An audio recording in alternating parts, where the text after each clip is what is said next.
오늘 사무엘상 22장 말씀을 통해서 말씀을 깨닫는 지혜와 응답받는 기도의 은총이 우리에게 넘치게 될 줄로 믿습니다. 우리가 사무엘상 22장을 시즌1에 잘 봤는데 바로 사울왕을 피해서 블레셋 땅, 가드 땅, 아기스 왕 앞에 가서 미친 채 하면서 침을 흘리고 저 부정한 자를 빨리 끌어내라. 그래서 겨우겨우 목숨을 건진 다음에 다시 유대 땅으로 돌아오죠. 그랬더니 거기서 400명의 사람들을 만나게 됩니다. 자기처럼 도망자 신세가 된 사울왕과 대적이 돼서 이제는 다윗 편으로 함께 들어온 400명을 아둘람에서 만나게 되죠. 그 이야기가 이제 22장의 말씀이었는데, 오늘 그 가운데에서 이 기가 막힌 상황 속에 놓인 다윗의 입장을 우리가 좀 생각해 보려고 합니다.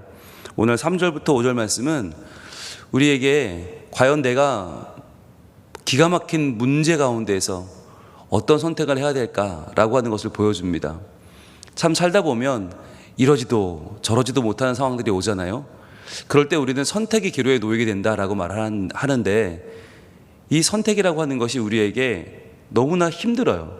어떤 선택을 해야 될까? 어떻게 살아야 될까? 참 막막할 때가 있어요. 그런데 여러분, 그때 필요한 게 믿음이에요.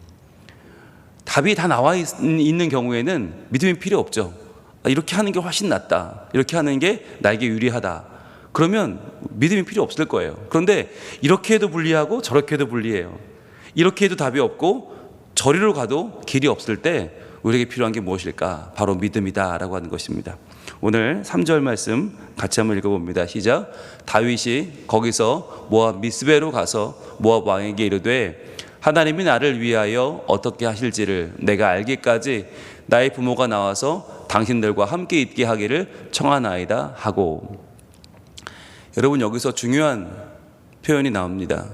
우리가 인생에 있어서 정말 내리막길을 걸을 때 블레셋 자기 대적한테까지 가서 같은 편이 되어달라고 말하다가 결국 신분이 들통나고 거기서 미친 채 하고 나와서 바로 이 상황을 맞이하는데, 너무너무 기가 막힌 상황이죠. 우리 편도 나를 죽이려고 하고 상대편도 나를 죽이려고 하고 갈 데가 없을 때 어떻게 하면 좋을까? 여러분, 이럴 때 우리가 해야 되는 우리 삶의 결정, 우리 삶의 중심은 어디에 있을까? 노란색을 들고 한번 표시해 봅니다. 하나님이 나를 위하여 어떻게 하실지를, 여기까지 한번 쭉 밑줄 쳐보세요. 하나님이 나를 위하여 어떻게 하실지를. 여러분, 이게 핵심이에요. 왜 다윗을 하나님이 건지셨는가? 다윗이 싸움을 잘해서, 다윗이 지략이 풍부해서, 다윗이 뭐 다른 어떤 장점들이 있어서가 아니라, 다윗은 이런 어려운 순간, 이 막막한 순간, 죽음의 자리까지 내려간 이 순간에도 하나님이 나를 위하여 어떻게 하실지를 생각해요. 여러분, 이게 우리 인생의 길이 열리는 순간이에요. 이 순간 내가 어떻게 할까 고민하면 답이 안 나오는 거예요. 여러분, 지금 아둘람 굴에 400명이 모여있다고 그랬어요. 400명이면 군사를 일으키기에는 너무 적어요. 400명 가지고 사울왕 정규군과 맞붙으면 다 죽어요. 몰살당하는 거예요. 개죽음이죠. 400명 전쟁을 하기에는 너무 적고, 그렇다고 몸을 피하기에는 너무 많아요. 금방 들통날 수밖에 없고, 400명이 움직였다가는 아마 금방 적들에게 들킬 게 뻔해요. 그러니까 400명은 굉장히 애매한 숫자입니다. 군사를 일으키기에는 너무 적고 도망다니기엔 너무 많은 이 숫자 어떻게 하면 좋을까? 여기서 우리는 나를 위해서 또 내가 어떻게 하면 좋을지를 생각하면요, 반드시 우리는 잘못된 길을 가게 되어 있어요. 한번 다 같이 한번 일어나서 왕과 싸우다 죽읍시다 하다 다 죽을 수도 있고, 아니면 우리 함께 망명합시다, 괜히 400명이 함부로 움직였다가 잘못된 선택을 해서 역시 다윗이 거기서 인생이 끝날 수도 있어요. 그런데 여기서 다윗은 하나님이 나를 위하여 어떻게 하실지를 고민해요.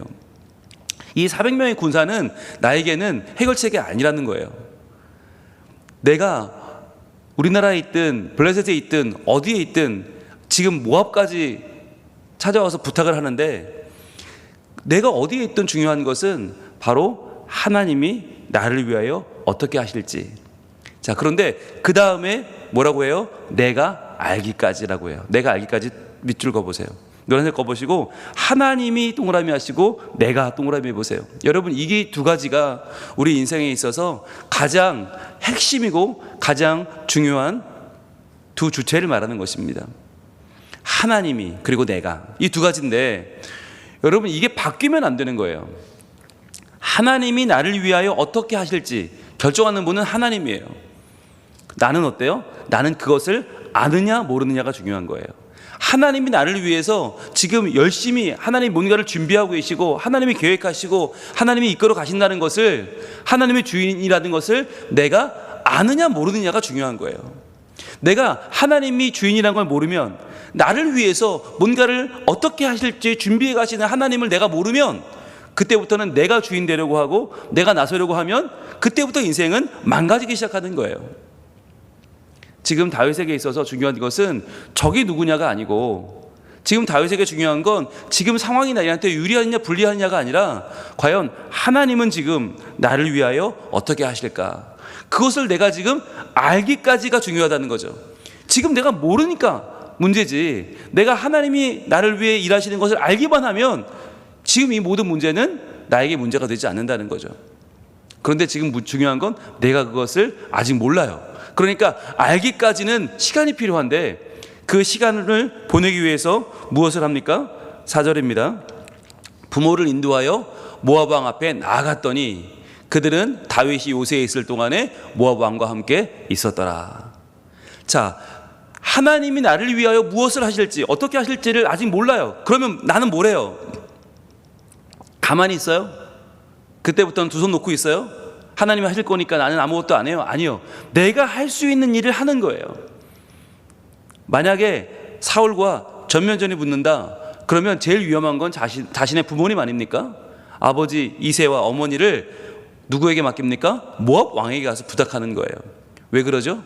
바로 아버지 이새는 모압 사람 룻이라고 하는 그 여인의 손자잖아요. 자기는 룻의 증손자고, 그게 룻기가 기록된 이유라고 말씀드렸죠. 그러니까 모압의 피가 흐르는 다윗이 가장 유대에서 가까운, 그냥 요단강만 건너가면 모압이니까 가장 가까운 모압에 가서 모압 왕에게 자신의 부모를 부탁합니다. 여러분, 우리가 하나님의 일을 할 때, 하나님께서 나를 위하여 무엇을 하실지 기대될 때, 여러분, 우리가 해야 될 일은 바로 내가 할 수 있는 일을 최선을 다해서 감당하는 거죠. 그런데 그 일이 큰 일은 아니에요. 그렇잖아요. 부모님을 모압에 맡긴다고 해서 사울 왕이 마음이 변하는 것도 아니고 이 싸움에 승리하는 것도 아니에요. 사람이 더 모여드는 것도 아니에요. 참 작은 일에 불과해요. 오히려 어찌 보면 왕이 될 사람으로서는 그렇게 대단해 보이지 않는 일, 그러나 작아 보이지만 중요한 일. 만약에 부모님이 포로로 끌려간다거나 부모님이 죽임을 당하면 다윗이 얼마나 상심이 크겠어요. 그러면 하나님의 일을 할 때 얼마나 그 마음이 걸리겠어요. 그러니까 작아 보이지만 중요한 일을, 할 수 있는 일을 하는 것입니다. 여러분, 이게 우리에게는 아주 중요한 부분이에요. 하나님이 나를 위해서 큰 일을 행하실 때 나는 내가 할 수 있는 작은 일을, 작지만 중요한 일들을 잘 감당하는 것입니다. 여러분, 그렇게 할 때에 하나님은 어떻게 하시느냐? 하나님은 이제 우리를 위한 하나님의 최선을 행하시는 거예요. 그게 5절이에요. 오래 기다리지도 않아요. 바로 이어집니다. 5절 읽어봅니다. 시작. 선지자 갓이 다윗에게 이르되 너는 이 요새에 있지 말고 떠나 유다 땅으로 들어가라. 다윗이 떠나 헤레스 풀에 이르니라. 그 400명의 사람들 중에는 누가 있었나? 바로 선지자 갓이 있었던 거예요. 여기서 처음 등장하는데, 이 선지자 갓이 나중에 다윗이 이스라엘의 왕이 되었을 때 왕궁의 선지자가 됩니다. 자, 그 갓이 여기서 다윗에게 말하는데 뭐라고 말해요? 너는 이 요새에 있지 말고 떠나 유다 땅으로 들어가라. 자, 이게 말투가 좀 이상하지 않습니까? 아무리 선지자라고 해도 지금 다윗은 이 모임의 수장이잖아요. 지금 이 400명 모인 사람들이 다윗 보고 모였잖아요. 그런데 그 다윗에게 너는 요새 있지 말고 떠나서 유다 땅으로 들어가라. 이렇게 말하는 이 말투를 보면 지금 이 갓은 무엇을 전하는 것입니까? 자기 생각을 전하는 게 아니죠. 하나님의 말씀을 증거하는 것입니다. 자, 하나님의 말씀을 받아 증거하는데 다윗이 기대했던 게 뭐였어요? 하나님이 나를 위해 무엇을 행하실까? 어떻게 행하실까 하는 거였잖아요. 그런데 여기서 이 선지자 갓의 말에 우리말에 번역되지 않은 말이 하나 있습니다. 히브리어 하나가 빠져 있습니다. 그게 뭐냐? 바로 레카라는 단어인데, 레카는 뭐냐? 너를 위해예요. 너를 위해. 레카, 너를 위해서. 즉 그대로 번역하면 너는 이 요새에 있지 말고 너를 위하여 떠나 유다 땅으로 들어가라는 거예요. 아까 3절에서 기다렸던 게 뭐죠? 다윗이 뭘 기다렸죠? 하나님이 나를 위하여 어떻게 하실지를 내가 알기까지. 이게 다윗의 소원이었어요. 다윗이 알고자 했던 건 하나님이 나를 위하여 무엇을 행하실까 기다렸는데, 하나님은 곧바로 그에게 선지자 갓을 통해서 응답하시죠. 너를 위해서 떠나라. 너는 여기 있을 사람이 아니다. 유다 땅으로 들어가라. 지금 다윗의 가장 큰 고민이 내가 어디를 가야 되나라고 하는 거였잖아요. 오죽하면 유대 땅에 있을 곳이 없어서 무조건 잡히면 죽으니까 이리 도망가다가 저리 도망가다가 도망칠 데가 없으니까 블레셋까지 갔다가 그 수모를 당하고 돌아왔는데, 지금 부모님 때문에 모압에 잠시 피해 있는데 잠시 찾아온 평화 얼마나 좋았겠어요. 부모님과 함께 그 요새에 있으면서 얼마나 나름대로의 참 좋은 시간을 보냈겠어요. 그런데 하나님은 다시 들어가라는 거예요. 다시 유대 땅으로 들어가라. 왜요? 왜 들어갑니까? 여러분, 여기서 다윗이 떠나 헤렛 수풀에 이르니라라고 했죠. 헤렛 동그라미 해보세요. 이 헤렛이 어디냐? 바로 그일라 인근이에요. 우리가 공부한 것처럼 바로 내일 보게 될 23장의 사건은 무엇입니까? 그일라에 찾아온 침략한 블레셋 사람들을 다윗이 물리치죠. 하나님께 묻고 그들을 물리치면서 다시금 이스라엘의 여론이 반전됩니다. 아무리 블레셋이 쳐들러 와도 우리 그일라 사람들을 구원하지 않는데 다윗은 도망자의 신세인데 우리 그일라를 구원하는구나. 그러면서 우리를 참으로 구원할 하나님의 진짜 왕은 다윗이다 라고 전세가 역전되는 사건이 바로 내일 사건인데, 그 그일라의 바로 옆 동네가 헤렛이라는 거죠. 그 헤렛으로 들어가라고 하는 것이 하나님의 뜻이었고, 도망치지 말고 유대 땅으로 들어가서 자기 백성을 위해서 싸워라. 즉 하나님의 왕을 세우신 이유가 뭐예요? 사울 왕처럼 다윗과 싸워서 서로 누가 왕 될래 그렇게 아이들처럼 싸움하는 자기 이기적인 동기가 아니라, 하나님의 왕을 세우신 이유는 바로 자기 백성을 위해서 목숨을 다해 싸우고 외적을 물리치라고, 그렇게 해서 하나님의 나라를 이루라고 다윗을 왕으로 세운 것 아닙니까? 그렇기 때문에 하나님은 다윗에게 목숨을 부지하는 것보다 더 중요한 것은 너희의 동족을 위해서 싸우는 것이다. 그러니까 군사를 이끌고 들어가라 라고 하나님은 선지자 갓을 통해서 그에게 말씀해 주신 것이죠. 여러분, 여기서 우리가 알 수 있는 것은 뭐냐면, 우리가 하나님의 일하실 것을 기대하면서 하나님이 나를 위하여 어떻게 행하실지를 기대하고 물으면서 내가 기도하는 마음으로 내가 할 수 있는 작은 일을 행하면 하나님은 반드시 나를 위한 길을 열어주신다는 것입니다. 여러분, 여기서 중요한 것은 상황이 아니에요. 상황은 너무 좋지 않아요. 상황은 이리 가도 죽고 저리 가도 죽어요. 모두 함께 죽을 거냐, 싸우다 죽을 거냐, 도망치다 죽을 거냐, 그 차이밖에 없어요. 이리 가도 죽고 저리 가도 죽고 방법이 없는데, 그럴 때에 하나님이 나를 위하여 어떻게 하실지를 구하니까 하나님이 내가 나를 위하여 할 수 있는 최선의 길을 하나님의 사람을 통해서 들려주시는 것입니다. 여러분, 중요한 건 그것을 내가 알기까지예요. 알기까지. 내가 모르면, 하나님의 말씀을 깨닫지 못하면, 하나님의 말씀을 들어도 내가 알지 못하면 계속 고민하고 계속 방황하고 계속 내 생각대로 살다가 결국 내 인생이 끝나버려요. 그런데 우리가 하나님 앞에 나와서 하나님의 말씀을 귀 기울여 듣고 읽고 보고 묵상하고 암송하고 그 말씀 가운데 나를 위한 하나님의 길이 있음을 믿으면 그때부터 내 인생이 달라지는 거예요. 여러분, 우리의 상황은 크게 다르지 않습니다. 여러분, 내가 이 병 낫는다고 내가 새로운 사람이 됩니까? 여러분, 또 병 걸리고요, 또 아프고요, 또 수술해요. 그 수술 하나 잘 된다고 내 인생이 풀리는 게 아니에요. 그건 나에게 구원이 아니에요. 정말 중요한 건 내가 그 병을 고침받느냐가 아니라 그 병을 이기는 하나님의 사람으로 살아가느냐. 그 병을 가지고도 우리는 하나님의 사람으로 살 수 있고, 그 병을 고침받고도 하나님을 언제든지 떠날 수 있어요.